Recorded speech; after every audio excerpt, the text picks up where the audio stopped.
She lived because her own mother decided her sister should die. That was the truth buried under years of polite lies, family smiles, and a funeral labeled an accident. The night the house burned, only one bedroom door was locked from the outside, and it was not hers. By the time she understood what that meant, the people who should have protected her had already chosen who deserved to survive. What happens next will truly shock you. Get ready, because this story is packed with secrets and betrayals you won't see coming. We love hearing from you, so drop a comment below and tell us where you're watching from. And for more intense tales of justice and revenge, make sure you're subscribed and have notifications turned on. Now, let's claim this midnight story. Elara was 8 when the fire began, just after dinner. The house had always been a fragile structure, with old wooden beams, dry floorboards, and wiring that had long ago been patched together with wires of different colors and gauges. That night, the flickering kitchen lights had been buzzing, a faint, almost invisible spark catching in the corner near the stove.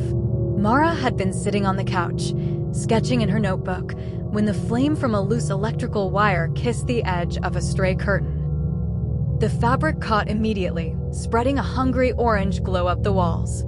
Smoke curled into the ceilings, thick and acrid, and the smell of burning cotton and wood filled the small rooms. Elara remembered the crackling, the popping of the wires, the way the walls seemed to bend under the heat. She tried to yell for her sister, but the smoke burned her throat before the words could come out. Panic struck as the fire grew faster than anyone expected.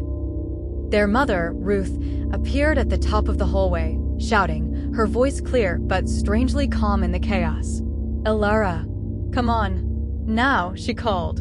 The flames had spread to the hallway, licking the doors and the old rug with a speed that made Elara's chest tighten in fear.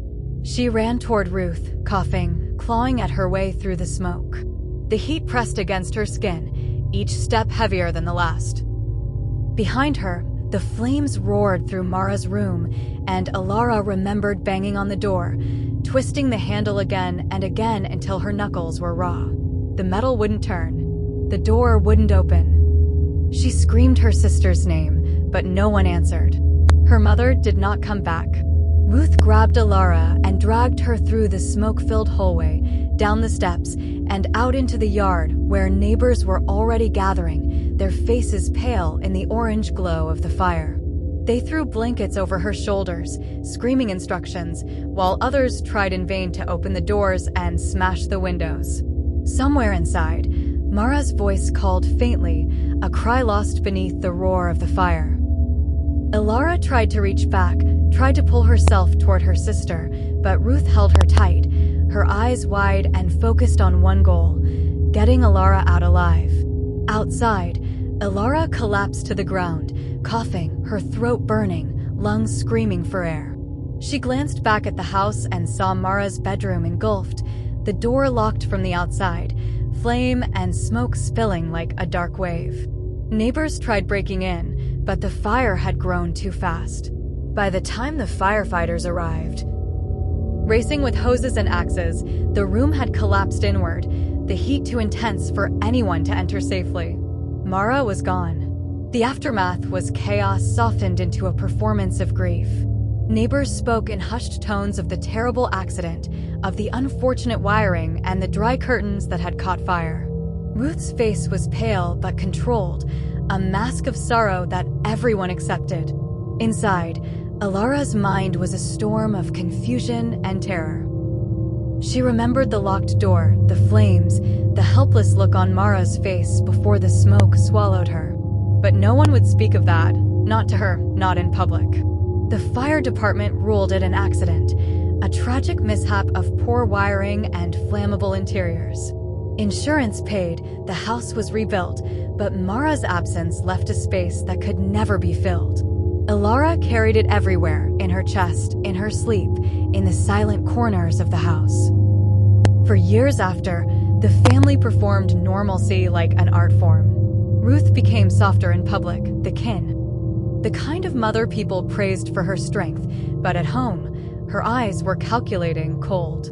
Elara grew into the role her mother had carved for her, the responsible one, the quiet one, the one who helped pay bills, ran errands, and swallowed the memory of her sister's face calling out from behind a door that would not open. Questions about Mara were met with sharp looks or hurried excuses. "We do not dig up the past," Ruth would say. "It doesn't bring the dead back." Elara learned to stop asking, but the memory of that night never faded. The smell of smoke, the sound of the fire, the helpless pounding on a door no one would open. It was years later, while helping Ruth clean out old boxes from the storage room, that the truth began to crack. Elara found a small metal lock wrapped in cloth. The faint scent of smoke clung to it, decades old but stubborn. Ruth's face went pale at the sight. "Throw that away," she snapped, her hands trembling. Elara held it quietly. "Why was this in the house?" she asked. Ruth's fingers twitched, gripping the edge of the box. "It was for the back gate," she lied, too quickly, too casually. Elara did not move. She let her mother's silence say more than words could. That night, memories flooded her mind with a clarity she had never allowed. The locked door, the smoke, Mara's small hand pressed against the wood, calling her name in a way that burned in Elara's memory. Ruth had chosen. Ruth had decided who lived and who died. Elara could feel the rage simmering beneath the surface, tasting it like iron on her tongue. She did not act immediately. She waited, biding time, becoming indispensable to her mother, learning where her weaknesses lay, watching as the woman who had once ruled the house became dependent on her for every small thing. Every moment of care was a quiet dagger in Ruth's conscience. The opportunity came years later at a town memorial for victims of fires, including Mara. Ruth did not want to go, but Elara insisted. When asked if anyone wished to speak, Elara rose. The room hushed. She looked at her mother, calm and collected. "My sister died in that fire," she said. "For years, we were told it was an accident, that no one could have saved her." She paused, letting her words sink. But some accidents are choices. Some doors do not lock themselves. Faces turned pale. Ruth's hand gripped her chair. "Tell them it isn't true," Elara said softly. "Tell them why Mara's door was locked." Ruth could not answer. Elara's calm, steady gaze forced the truth into the room. The locked door, the heat, the child left behind, and a mother who had chosen survival at the cost of innocence. The aftermath was slow and brutal. The town whispered. Friends turned away. Ruth, once untouchable, now trembled under the weight of exposure. Elara did not celebrate. She did not leave.